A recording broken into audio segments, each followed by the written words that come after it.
अस्सलामुअलैकुम दोस्तों, कैसे हैं आप लोग। उम्मीद रखता हूँ कि आप सब लोग ठीक होंगे। तो आज हम बात करेंगे एक और इम्पॉर्टेंट टॉपिक के ऊपर जिसका नाम है psycho analytic criticism. Okay, psycho analytic criticism के ऊपर बात करेंगे कि भाई साहब ये जो साइको एनालिटिक क्रिटिसिज्म है ना, इसका मतलब क्या है। ओके, इसके डेफिनेशन के ऊपर बात करेंगे, इसको जानने की कोशिश करेंगे कि इसका मतलब क्या है।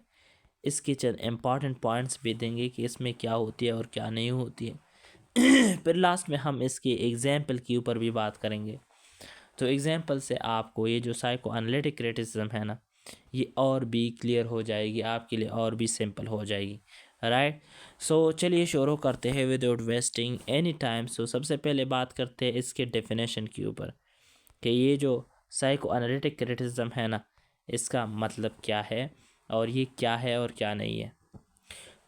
तो इसमें चंद चीज़ें मेंशन हुई है कि जो साइको एनालिटिक क्रिटिसिज्म है ना, it examines the characters inner thoughts. इन पॉइंट्स के ऊपर गौर कीजिए। Desires and fears. Okay, how these thoughts, desires and fears, कैसे ये जो कैरेक्टर होते हैं उनके जो थॉट्स होती है, उनकी डिज़ायर्स होती है या उनकी जो डर होते हैं, फियर्स होते हैं, और फियर्स मोस्टली अनकॉन्शियस होती है। राइट, ये कैसे उनकी एक्शन को मुतासिर करती है। ओके, इन चीज़ों का, ये जो थॉट्स है उनके उनके इनर थॉट्स है, उनकी डिज़ायर्स है, ख्वाहिशात है, उनकी फियर्स है, उनकी दिल में डर होती है, ये कैसे, ये जो चीज़ें होती है, ये कैसे उनकी एक्शन को, उनकी किरदार को उस स्टोरी में मुतासिर करती है। ओके, इसी को कहा जाता है साइको एनालिटिक क्रिटिसिज्म। इन चीज़ों के ऊपर जब आप क्रिटिसिज्म करते हैं ना, तो उसको क्या कहते हैं, psycho analytic criticism. It also looks at how others own psychological states and experience might shape when he writes something, right।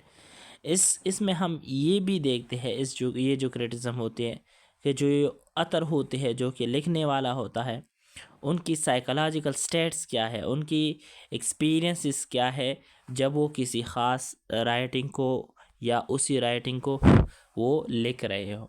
Okay, तो इसी को कहा जाता है साइको एनालिटिक क्रिटिसिज्म। एक दफ़ा आप फिर सुनिए ताकि आपको और भी क्लियर हो जाए।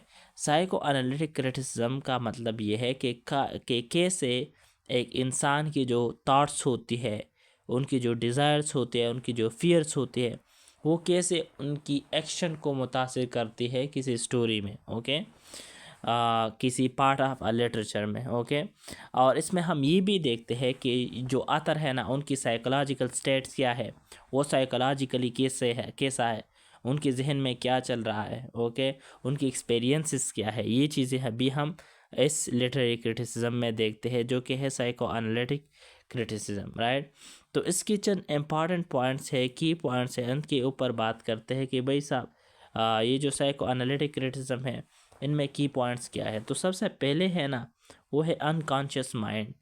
It focuses on how on it focuses on hidden feelings and desires that affect the behavior। ये जो अनकॉन्शियस माइंड होती है ना, ये किन चीज़ों के ऊपर फोकस करती है, इंसान की जो हिडन फीलिंग होती है या उनकी डिज़ायर्स होती है, जो कि उनके रवैये को मुतासिर करती है। Okay, it is most of the time without the character awareness. ये इस नाम से भी आप जान सकते हैं कि ये अनकॉन्शियस है, इसके ऊपर कैरेक्टर का कंट्रोल नहीं होता है। इससे जो कैरेक्टर होता है ना, वो अवेयर नहीं होता है। ओके, पर उनकी बिहेवियर को उस इन चीज़ों से नुकसान पहुंचता है, वो इफ़ेक्ट करता है उनकी बिहेवियर पर ये चीज़ें। ओके, दूसरा जो पॉइंट है, वो पॉइंट ये है कि dreams and symbols, and it analyses the use of dreams. इसमें ड्रीम्स, सिंबल्स और इमेजरी होती है किसी लिटरेचर में, और ये जो है ना, it is an expression of unconscious thoughts. ये भी अनकॉन्शियस थाट्स की एक्सप्रेशन होती है। ओके, तो dreams and symbols are also important thing in psychoanalytic criticism। एक चीज़ मैंने आपको बताना भूल गया कि ये जो साइको एनालिटिक क्रिटिसिज्म है ना, ये साइकोलॉजिकली किसी चीज़ को पढ़ना होता है, लेकिन ये मोस्टली फ्रॉडियन साइकोलॉजी के ऊपर फोकस करता है, जो कि सिगमंड फ्रॉइड है ना, उनकी साइकोलॉजी जो होती है ना, उनके ऊपर मोस्टली ये फोकस करता है। और उन्होंने आपको पता होगा कि उन्होंने एक बुक भी लिखी थी ड्रीम्स के बारे में, इंटरप्रिटेशन ऑफ ड्रीम्स, राइट। तो फ्रॉडियन जो होती है, फ्रॉडियन साइकोलॉजी, इसके ऊपर ये psycho analytic criticism mostly focus करती है। ओके। और साइको एनालिटिक की अगर हम बात करें तो ये भी it is somehow related to Sigmund Freud, right. एक और पॉइंट है हमारे साथ आइडिपस कम्प्लेक्स, और ये भी सिगमंड फ्रॉइड का ही एक टर्म है, आइडिपस कम्प्लेक्स। और इसका मतलब ये है कि जो बच्चे होते हैं ना, उनका अपनी वालिदैन की तरफ जो रोबत होती है, जो ख्वाहिशात होती है, उसको कहा जाता है। मतलब वो कहते हैं कि जो लड़की होती है ना, उनकी सेक्स ख्वाहिशात मेल की तरफ होती है, फादर की तरफ। ओके। और जो बेटा होता है, सन होता है, उनकी जो ख्वाहिशात होती है वो अपनी माँ की तरफ होती है। ओके। तो ये कहते हैं कि it's a key Freudian idea where a child has unconscious desires for the opposite sex. Okay. और पेरेंट्स, और ये मोस्ट ऑफ द टाइम इसीलिए भी होते हैं कि आपने देखा हुआ होगा कि जो बॉयज़ होते हैं ना, उनको अपनी माँ बहुत ज़्यादा पसंद होती है, और जो लड़कियां होते हैं उनके अपने वालिद जो है ना, उनको वो बहुत ज़्यादा पसंद होते हैं। Okay. And it is the rivalry with the same sex parent. Okay. जो मोस्टली जो लड़के होते हैं उनको अपना बाप ज़्यादा पसंद नहीं होता, और ये सब कुछ उनकी बात है, मैं ख़ुद से नहीं कह रहा हूँ, सिगमंड फ्रॉइड की बात है ये सारी चीज़ें। ओके। ओके। तो फिर लास्ट एक पॉइंट है हमारे साथ, वो है कि रिप्रेशन, इसमें रिप्रेशन भी होता है। It looks at how characters में सप्रेस सर्टन इमोशंस, कि कैसे जो कैरेक्टर होता है वो कैसे अपने बाज़ ख्वाहिशात को, बाज़ इमोशंस को वो सप्रेस करते हैं, उनको दबा के रखते हैं, या अपने डिज़ायर्स को जो होती है उनको दबा के रखती हैं। और and how this repressed feelings emerge in behaviour, और कैसे ये जो रिप्रेस्ड बातें होती है ना, ये उनकी बिहेवियर में हमें अंदाज़ा होता है कि ये बंदा ये ही चीज़ चाहता है। ओके। उनकी बिहेवियर से ही पता चलता है, हालांकि उन्होंने वो चीज़ सप्रेस की गई होती है अपनी दिल में। ओके।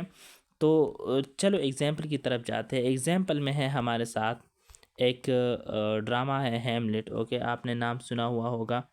तो एग्जाम्पल में ये है कि इन विलियम शेक्सपियर्स प्ले हैमलेट, उनके एक प्ले है हैमलेट। तो जो हैमलेट का एक्शन होता है ना, और often seen through a psychoanalytic lens, उनकी जो एक्शन होती है हैमलेट की, उनको as a psycho analytic lens के ज़रिए देखा जाता है, and being influenced by deep unconscious feeling, और उनको और ये बताया जाता है कि उनकी डीप और अनकॉन्शियस फीलिंग्स होती है उनकी अपनी माँ की तरफ। ओके। जिसका नाम गर्ट्रूड है। एंड हिज फादर्स डेथ, और इस चीज़ की तरफ होती है उनकी फादर की डेथ की तरफ। Okay. Hamlet's hesitation to act on his desire for revenge can be seen as a result of unconscious guilt, okay, and confusion. उनकी जो हेजिटेशन होती है कि वो डिसाइड नहीं कर पाता है चीज़ों को, इसको ये किस चीज़ की रिजल्ट देखी जाती है, अनकॉन्शियस गिल्ट और कन्फ्यूजन की, क्योंकि वो हमेशा कंफ्यूज रखता है होता है।